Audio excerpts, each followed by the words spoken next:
दर्द दे लेबा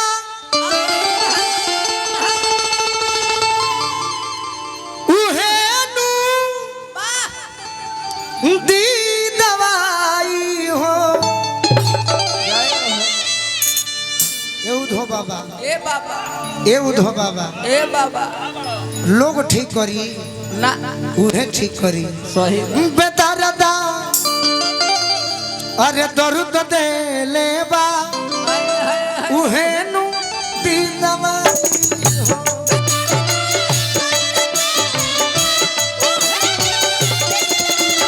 बेदर्दा ए मुस्कान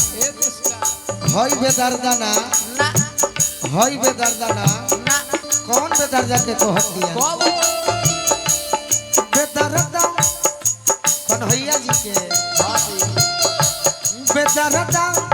दर्द दे लेबा उहे नु दी दवाई।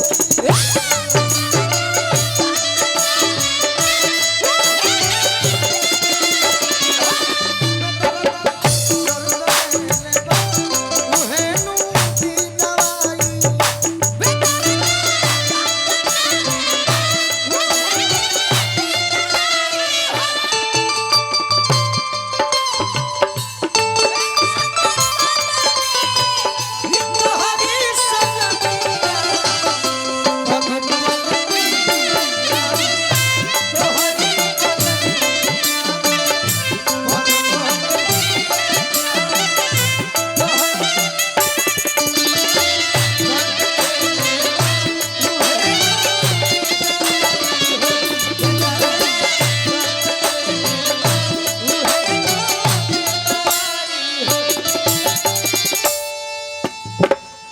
पड़ल जब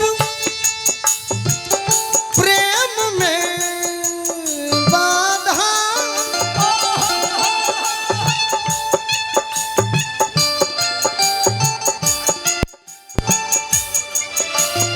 हमरा गुड्डू बाबू विधायक प्रतिनिधि बानी रामललही के गुड्डू बाबू के तरफ से बहुत बहुत आशीर्वाद रौरा के धन्यवाद बा। पड़ल जब प्रेम में बाधा उधो जी से कहे राधा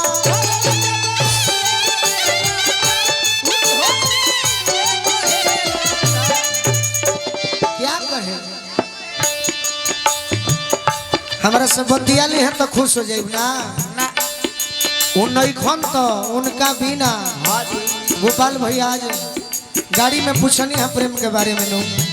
प्रेम के मतलब ही है हो राधिका को हले बड़ी का कि तन के हे तन के अनुभव दुश्मन महुरवे बा मिठाई।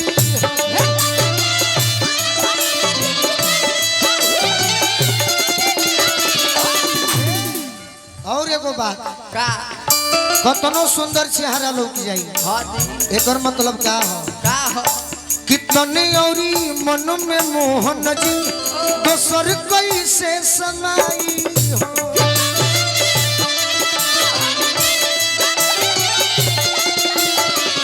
हमारा गुड्डू बाबू विधायक प्रतिनिधि जी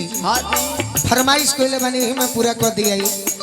मेहररुओं के बारे में कहल जाइयो का पति के मरम अरे पति के मरम सती जनी है पति के मरम तो सती नु जनी है पति के मरम सती जानी है सत भतरी में हरिया अरे का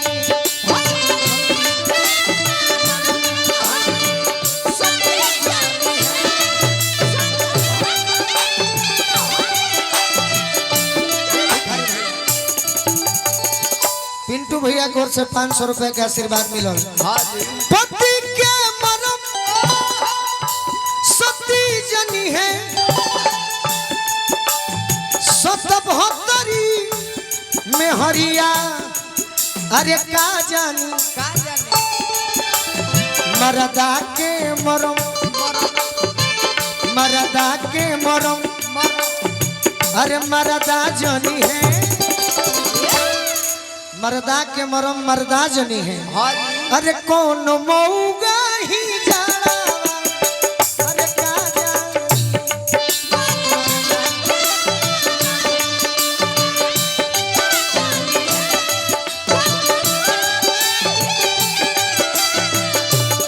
गोल्डी जी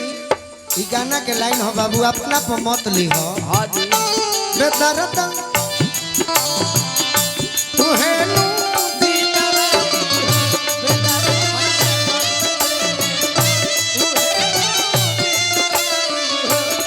सुनिए इधर तू अपना पर मत ली हो हाँ जी जीवन में हमार लड़ाई हो जाला होने के बुझाला ऐसे ना तारा के ना कहने गीत के लाइन हो सही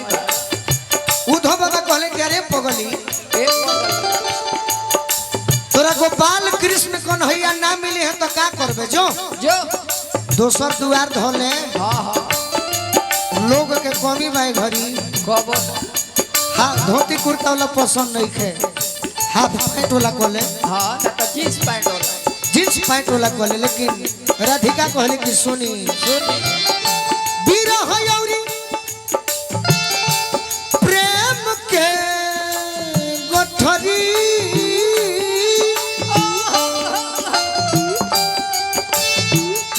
बिरह यौरी प्रेम के गठरी जीवन भर ढोई ठठरी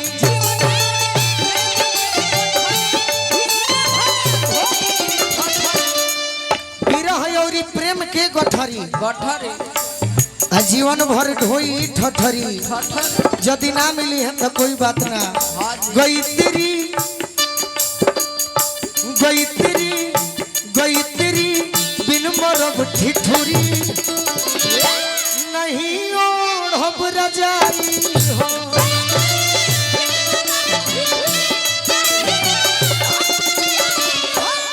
हमारा गम नहीं खे ना जीवन भर दुख हम सह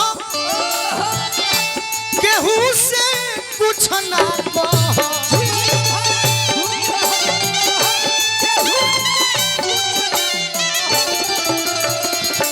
जोगिनिया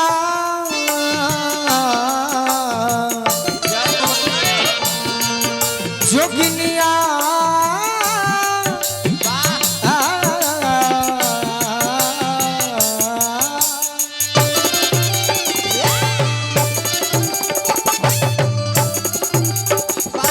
जोगिनिया जोगिनिया जोगिनिया हम बन जाई अरे यही में बा भलाई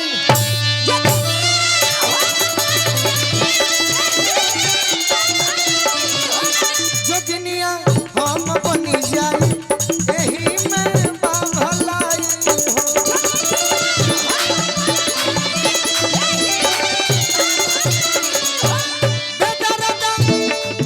दर्द देले बा उहे नूती दवाई हो